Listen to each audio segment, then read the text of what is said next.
We are rolling. Hey everybody, I'm Ben Yee. I'm Elissa Stein. But first off, no, totally. so something about the L trains happening? First off, I want to talk about the L train. You're on a working group now. I'm in a working group, a coalition of block associations along 14th Street that cover the Village, Chelsea, different areas who are fighting for transparency. Look at you, you're like your own little activist now. I am my own little activist. I have many fingers in many pots at this point. But this is really important for people who live not just along 14th Street, because I think that the misnomer is that when the L train shuts down for 15 months, starting in April 19, that it's just along the corridor that it runs. April 19 being 2019. Oh, 2019. Well, right, April in 2019. Yeah.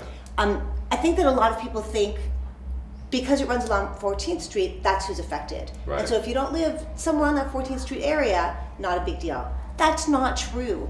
It's affecting people in Brooklyn. It's going to be affecting people on the Lower East Side and Soho and Chinatown. Because that's where the bridge is between Williamsburg and Manhattan, so people are going to be coming over that. So what's new? A big plan, a big plan is they're planning 70 buses an hour.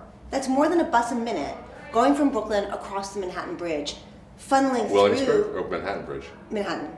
No, Williamsburg. Williamsburg Bridge, right. But funneling through downtown in streets that are only one lane. Yeah. So people are finally understanding what that's about. There was a big article in the New York Times last week that everybody should read with a really cohesive and in-depth look at the whole story, but a lawsuit was filed last week. Yes, by whom? By Arthur Schwartz on behalf of two groups. Arthur Schwartz being district leader here, male district leader in the 66, Part A.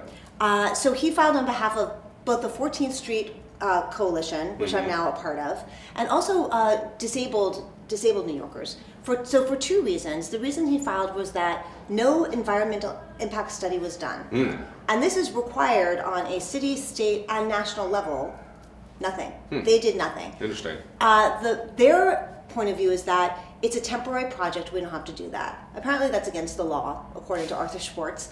But also, even if it's a temporary project, if you're taking 70 diesel buses an hour and funneling them through very clogged, already congested neighborhoods, that's an environmental impact that needs to have some sort of study or something in the most literal sense of an environmental impact studies can encompass a lot of different ideas, but that's like straight up air pollution. Air pollution in very congested neighborhoods. Yeah.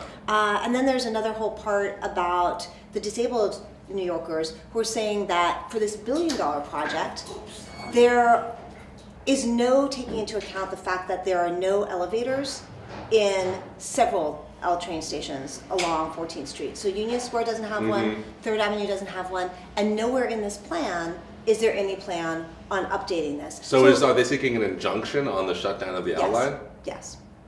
That's big. It's big. It's interesting, and it's just beginning to hit people's radars. So I've read that Margaret Chin, who is the city council person for District 3, which is downtown, is now really concerned when it became more knowledgeable, all these buses are going to be shunted through her neighborhood. Well, I think the big thing is that we've got this lawsuit going through that could potentially cause an injunction to be placed on a plan which the MTA and DOT have spent a lot of effort making making and trying to put into effect. And if there is an injunction on the L line, who knows how they'll end up trying to repair the tunnel. So two quick points that I learned recently. One is that they're talking about this is Hurricane Sandy damage that needs to be repaired. Now, Hurricane Sandy happened in 2012. Yeah. It's now 2018. Yeah. And they're not doing the work for another year. No. So if it was that catastrophic that needed immediate attention and they're trying to make it sound sort of like things are going to fall apart, well, you know what? That's now going to be 7 years later. Yeah. So it can't be that catastrophic. I get the need to fix things, but that's a really long length of time. Actually, three things. Second thing is that every other project in the city, when it's come to maintenance and updating, has been nights and weekends. Why is this in a Passover sort of way? Why is this subway project different than all other subway projects? Why do you have to shut down this entire tunnel that's going to impact hundreds of thousands of people? Right. There's an article in Vice last week about all the students who will be displaced, the kids who aren't going to be able to get to school. It's commuters, it's neighborhoods that are going to be ripped apart. What's the third thing? The third thing is that oh my God, the third thing. The third thing is that it's not going to be city workers working. It's going to be people brought in from England. I need to do more research on this, but it's not the local people who have been usually doing the work. It's somebody else entirely. So in a conspiracy theory sort of thing, I'm wondering, why now?